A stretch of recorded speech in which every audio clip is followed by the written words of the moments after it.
Développer et protéger nos sièges sociaux. Yeah. How do you protect head offices who may be wanting to leave? Well, I mentioned, in my presentation that, I will refer to the rapport Séguin.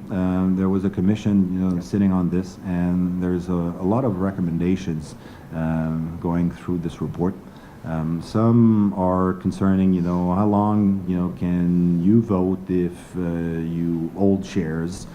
Because we just don't want, yes, there are shareholders in companies, but there's not only shareholders. A company is part also of its community, and then therefore we need to make sure that all the stakeholders that are relevant to companies will also, be able to participate in this. So there's a few recommendations there. We look forward, to make sure that, the best of them will be able to be applicable, because at the end of the day, what we want is first, to protect our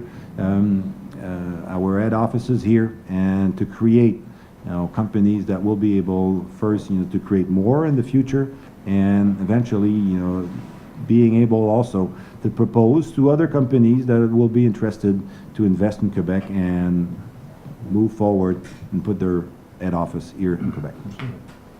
I think Nicolas will just want to add something. Have additional. We're talking here about of a situation in which a company is bought by somebody from outside that would eventually move the head office.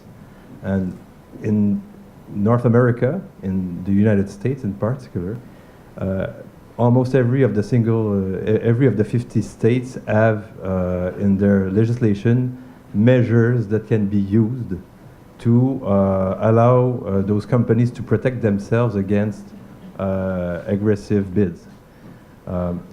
These kind of things do not exist presently in Quebec. They do not exist.